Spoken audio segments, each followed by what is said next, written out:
শীতকাল আসলেই সাহাবীরা বলতেন আহলান সাহলান, শীতকালকে বলতেন আহলান সাহলান, শীতকাল তুমি এসেছো আলহামদুলিল্লাহ। এখন রাত্রেবেলা হে কোরআনওয়ালারা তোমরা উঠে যাও এবং কোরআন তেলাওয়াত করতে থাকো, এবং দিনের বেলা তোমরা সওম পালন করতে থাকো আলহামদুলিল্লাহ। তো শীতের রাতটা কাজে লাগাতে পারি না আমরা? রাতের একটা অংশ ঘুমিয়ে যাবেন, শেষ অংশে উঠে তাহাজ্জুদ পড়বেন এবং কোরআন তেলাওয়াত করবেন এবং আল্লাহর কাছে হাত তুলে দোয়া করবেন। ইনশাআল্লাহ শেষ অংশে, রাতের শেষ অংশে আপনি যে দোয়াই করবেন, আপনার রিজিক যদি হালাল হয় ইনশাআল্লাহ কবুল হয়ে যাবে। শীতকালকে কাজে লাগান। আবার দিনটা হয় ছোট, তাই দিনের বেলা আপনি সওম বা রোজা রাখতে পারবেন। আল্লাহ পাক তৌফিক দান করুন। শীতকাল সম্পর্কে একটা এরকম বর্ণনা আছে, যখন কঠিন শীত আসবে তখন ওই শীতটা থেকে একটা আশ্রয় প্রার্থনা করতে হয় আল্লাহর কাছে, আল্লাহ এই কঠিন শীত থেকে আমাকে বাঁচাও। কারণ কি জানেন? কারণ হচ্ছে জাহান্নাম বছরে 2টা নিঃশ্বাস ছাড়ে। কয়টা নিঃশ্বাস? 2টা। একটা নিঃশ্বাস গ্রীষ্মকালে যখন প্রচন্ড দাবদাহ চলে, ওইটা হচ্ছে জাহান্নামের নিঃশ্বাসের ফসল। ওই প্রভাবে পৃথিবীতে এরকম দাবদাহ চলে। এই সায়েন্স বিশ্বাস করবে? করবে না। ওর বিশ্বাসের আমার যায় আসে না। আল্লাহ পাক বলেছেন সত্য, রাসূল বলেছেন সত্য। আরেকটা হচ্ছে শীতকালে যখন প্রচন্ড ঠান্ডা, তখন শীতকালে জাহান্নামের এমন একটা জায়গা আছে যেটা কিন্তু শীতল জায়গা। জাহান্নামের পুরো জায়গাটাই কিন্তু আগুন নয়, এমনও জায়গা আছে যেটা কি খুব শীতল। ওই শীতল অংশ শ্বাস ছাড়লে এই যে পৃথিবীতে সেই এই শীতের একটা প্রভাব চলে আসে, প্রচন্ড ঠান্ডার শৈত্য প্রভাব চলে আসে। এটা হয়তো অনেকে বিশ্বাস করবে না, মনে করবে যে ধর্মান্ধ কথাবার্তা। হাদিসে আছে নবী সাল্লাল্লাহু আলাইহি ওয়াসাল্লাম বলেছেন, কে সত্যবাদী? এই পুরো সভ্যতা না রাসূল সাল্লাল্লাহু আলাইহি ওয়াসাল্লাম? এই বিশ্বের সমস্ত মানুষ সত্যবাদী বেশি না আল্লাহ রাসূল বেশি সত্যবাদী? বাস, আর কোনো দরকার আছে কথা? শীতকালটা কাজে লাগাই। এই শীতকালে আমি একটা আমল বলে দিই প্রিয় ভাইরা। শীতকালে নবী সাল্লাল্লাহু আলাইহি ওয়াসাল্লাম এই যে তাহাজ্জুদ পড়তে উৎসাহিত করেছেন, সওম রাখতে উৎসাহিত করেছেন এবং সাহাবীরা কোরআন তেলাওয়াত করতে উৎসাহিত করেছেন। একটা হাদিসে আছে তিনটা কাজ মানুষের গোনার একটা বড় বড় অংশকে মিটিয়ে দিবে। 1 নম্বর কাজ হচ্ছে সংকটকালীন অবস্থায় দান। মানে আপনার দান করার এখন সামর্থ্য খুব কম, টাকা পয়সার টানা হেঁচড়া আছে, এখন আপনি দান করছেন, এই দানের বিনিময়ে আল্লাহ পাক গুনাহ আপনার মাফ করে দিবেন ইনশাআল্লাহ। 2 নম্বরটা হচ্ছে যে কঠিন গরম পড়েছে, এই গরমের দিনে আপনি রোজা রেখেছেন, তৃষ্ণার্ত থেকেছেন, এই গরমে রোজা রাখার কারণে আপনার গুনাহ মাফ হয়ে যাবে ইনশাআল্লাহ। আরেকটা কাজ হচ্ছে প্রচন্ড শীতকাল, এই যে এখন শীতকাল পড়ছে, এই শীতকালে আপনি ঠান্ডা পানিতে ওযু করছেন কষ্ট করে, এই ওযুর বদৌলতে আপনার গুনাহগুলো মাফ হয়ে যাবে ইনশাআল্লাহ। এই 3টা কাজ শীতকালে পাওয়া যাচ্ছে না? 3 নম্বর কাজটা শীতকালে পাওয়া যাচ্ছে না, যে শীতের সময় পূর্ণাঙ্গ রূপে ওযু করলে আপনার গুনাহগুলো মাফ হয়ে যাবে ইনশাআল্লাহ। তো শীতকালে মাশাআল্লাহ আমাদের ওয়াজ মাহফিলগুলো হবে, ওয়াজ মাহফিলগুলোতে অ্যাটেন্ড করবেন, ঈমান রিচার্জ করবেন, রাতের বেলা তাহাজ্জুদ পড়বেন ইনশাআল্লাহ। তাড়াতাড়ি ঘুমিয়ে যাবেন যাতে করে শেষ রাতে আপনি উঠতে পারেন। রাতটা লম্বা হবে, একটা অংশে কোরআন তেলাওয়াত করবেন, একটা অংশে দোয়া করবেন ইনশাআল্লাহ তাআলা। আল্লাহ পাক দুনিয়া আখিরাতের যত হাজত আপনার পূর্ণ করে দিবেন ইনশাআল্লাহ। আর দিনের বেলা সম্ভব হলে সওম রাখবেন। প্রিয় ভাইরা, এভাবে আপনি রাতটা পার করলেন, দিনের বেলা এবার সকালে ঘুম থেকে উঠলেন, উঠে আপনি কি করবেন? নিজের মন গড়া পদ্ধতিতে উঠে বাথরুমে চলে যাবেন, নাকি একটু দোয়া কালাম পড়বেন? উঠে দোয়া পড়বেন, আলহামদুলিল্লাহিল্লাযী আহইয়ানা বা'দা মা আমাতানা ওয়া ইলাইহিন নুশুর। তারপর যাবেন আপনি বাথরুমে, গিয়ে আগে কোন পা ঢুকাবেন? ডান পা না বাম পা? আগে বাম পা। বিসমিল্লাহ বলে ঢুকিয়ে আল্লাহুম্মা ইন্নী আউযু বিকা মিনাল খুবসি ওয়াল খাবাইস ইস্তেনজা করেন। যতক্ষণ ইস্তেনজা করছেন আপনি ইবাদতের মধ্যে আছেন ইনশাআল্লাহ। এবার বের হলেন গুফরানাকা বলে, বের ওযু করবেন, প্রথমে বিসমিল্লাহ। ওযু ধীর স্থির ভাবে করবেন। আরো যে বললাম খুব বেশি পানি ইউজ করার দরকার নাই, পানির স্পিডটা কম রাখবেন, পানি অপচয় করবেন না। দেখেন, ওযু যদি বিশুদ্ধ না হয় নামাজ কি বিশুদ্ধ হবে? ওযুতে যদি আপনি 1 বালতি পানি শেষ করেন তাহলে তো হলো না কিছু। ওযুতে পরিমাণ মতো পানি ইউজ করেন, তারপরে ওযু শেষে কালিমা শাহাদা পড়লে আপনার জন্য জান্নাতের দরজাগুলো খুলে যাবে ইনশাআল্লাহ। এবার মেসওয়াক করলেন, ওযু শেষে, ওযুতেও মেসওয়াক করতে পারেন, শেষেও করতে পারেন। এবার আপনি পায়ে হেঁটে হেঁটে নামাজে যাচ্ছেন, নামাজে যাওয়ার সময় বাসা থেকে বের হবেন, এমনি বের হবেন না দোয়া পড়বেন? কোন দোয়া পড়বেন?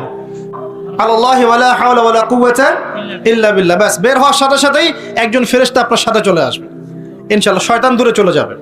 এবার পায়ে হেঁটে হেঁটে আপনি মসজিদ যাচ্ছেন, প্রত্যেক পদক্ষেপে হাঁটছেন, একটা করে পা ফেলছেন, একটা গুনাহ মাফ, একটা করে পা ফেলছেন, একটা নেকি লেখা হচ্ছে। আর কি চাই বলেন? আল্লাহ পাক রহমত দিচ্ছেন, মর্যাদা বাড়াচ্ছেন।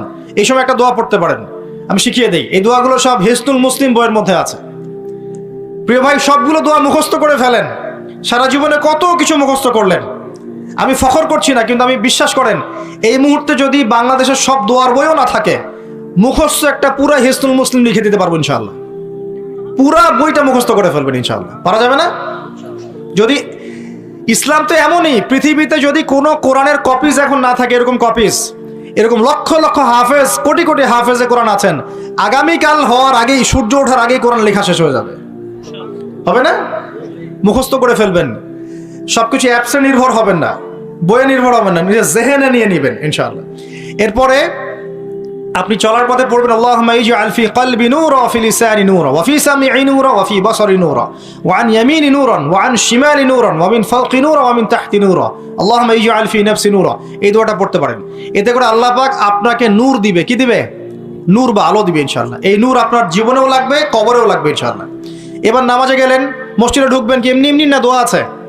ডান পা দিয়ে ঢুকবেন, দোয়া পড়বেন বিসমিল্লাহ والصلاة والسلام على رسول الله اللهم افتح لي أبواب رحمتك।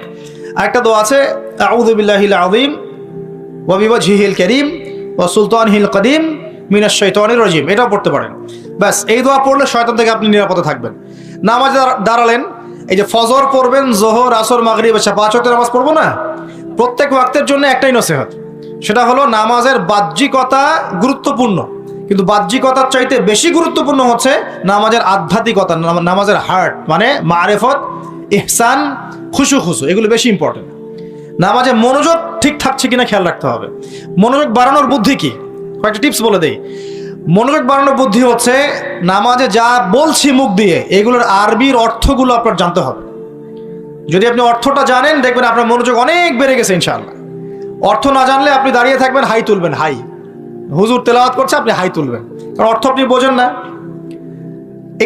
একটু খেয়াল করেন, একটা এক্সাম্পল খেয়াল করেন। মনে করেন আপনার মা অসুস্থ, নাউজুবিল্লাহ, আপনার বাবা অসুস্থ, আল্লাহ না করুক, বা আপনাদের ছেলে সন্তান, মেয়ে সন্তান অসুস্থ। এখন আপনি কোনো উপায় নাই, ডাক্তার বলছে যে খুব সিরিয়াস অবস্থা, হয় না এমন মাঝে মাঝে? আচ্ছা, এখন আপনি সেজদায় পড়ে গেলেন, হাত তুললেন, তুলে আল্লাহকে বলছেন, আল্লাহ আমার বাবা অসুস্থ, আমার মা অসুস্থ, আমার ছেলে বা মেয়েটা অসুস্থ, আল্লাহ তুমি তাকে শেফা দান করো। এই কথাটা বলার সময় আপনার চোখ দিয়ে পানি ঝরে না? ফিলিংস আসে না? এই ফিলিংসটা কেন আসে? কারণ আপনি যা বলছেন আল্লাহকে, সেটা আপনি উপলব্ধি করতে পারেন, ফিল করতে পারেন। আর নামাজে কেন মনোযোগ আসে না? কারণ নামাজ আমি যা পড়ছি এটা তো আমি ফিলই করতে পারি না, আমি তো এই ভাষাটাই বুঝি না, অর্থই জানি না, কেমন করে ফিল করব? এই জন্যই বলি কোরআনের অর্থ জানার দরকার নাই। অর্থগুলো না জানলে তো পরে আপনি মনোযোগ পাবেন না, তো ইহসান পাবেন না। তো এই জন্য নামাজে মনোযোগ বাড়ানোর প্রধান শর্ত হচ্ছে অর্থটা বোঝার চেষ্টা করতে হবে। কি পড়ছি সূরা ফাতিহায়, কি পড়ছি রুকুতে, কি পড়ছি সেজদায়, হ্যাঁ কি পড়ছি আমি তাশাহুদ, দরুদে, দোয়া, মাসুরায়, অর্থ জানতে হবে। এবং সেজদায় বেশি বেশি দোয়া করার চেষ্টা করবেন। নামাজ তাড়াহুড়া 3G 4G 5G তে যাবেন না, রিল্যাক্সে নামাজ পড়ুন, ইতমিনানের সাথে। জীবনে যত নামাজ পড়েছি, নামাজ সবচেয়ে সেরা নামাজ পড়েছি আমি ব্যক্তিগতভাবে বলছি, আমার জীবনে মক্কায় আর মদিনায়। নামাজ পড়লে দেখবেন মনে হবে যে আপনি মানে অন্য একটা জগতে চলে গেছেন। মাশাআল্লাহ, এত চমৎকার তিলাওয়াত, এত খুশু, বিনয়, নম্রতা, রিল্যাক্স, ধীর স্থির ভাবে 2 রাকাত ফজরের নামাজ পড়াচ্ছে, মাশাআল্লাহ 15 মিনিট 20 মিনিট সময় লাগতেছে। এবং তিলাওয়াত হচ্ছে, চোখ দিয়ে পানি না ঝরে যাবেই না, কারণ আপনি ফিল করবেন এই যে মদিনায় আমি দাঁড়িয়ে নামাজ পড়ছি, এখানেই তো কোরআন নাজিল হয়েছে।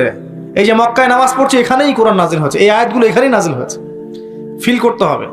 তো এখন নামাজ যারা পড়াই, আমরা ইমাম সাহেব আছি, আমি রিকোয়েস্ট করবো যে নামাজটাকে একটু রিল্যাক্সের সাথে, খুশুর সাথে পড়াই। আমি জানি মুসল্লিরা এখন খুব ব্যস্ত, ইমাম সাহেব লম্বা করতে চাইলে মুসল্লি এসে ডিস্টার্ব করা শুরু করে, নাকি ইমাম সাহেব আপনার কি কাজ নাই, এত লম্বা করেন কেন? প্রিয় ভাইরা, দুনিয়াতে কেন এসেছি বলেন তো? দুনিয়াতে কেন আসছি আমরা? ওয়ামা খালাকতুল জিন্না ওয়াল ইনসা ইল্লা লিয়াবুদুন। কার ইবাদত করতে আসছি? তো দুনিয়াতে নামাজই তো বেস্ট ইবাদত। তো এই ইবাদত করতে এত সময় হচ্ছে না, তাহলে দুনিয়াতে আসলাম কেন ভাই? দুনিয়া থেকে আমি শুধু বউ বাচ্চা, সন্তান সন্ততি আর ব্যবসা বাণিজ্য করতে আসছি? আল্লাহ পাক তো পাঠিয়েছেনই আমাকে ইবাদত করার জন্য, তাহলে আমি ইবাদতে এত তাড়াহুড়া কেন?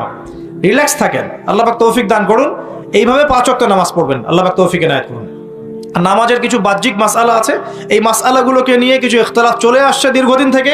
এই ইখতিলাফগুলোতে গিয়ে উম্মাকে বিভক্ত করবেন না আল্লাহর ওয়াস্তে। যে যেটার উপর আমল করছেন আল্লাহর রাস্তায় করেন, কিন্তু এক ভাই আরেক ভাইয়ের সাথে গোশত কামড়াকামড়ি করেন। কথা কি বুঝতে পারছেন? এগুলো ইখতিলাফি মাসআলা, ফিকহি মাসআলা, উলামায়ে কেরামের মধ্যে ইখতিলাফ দীর্ঘদিন থেকে ছিল, থাকবে।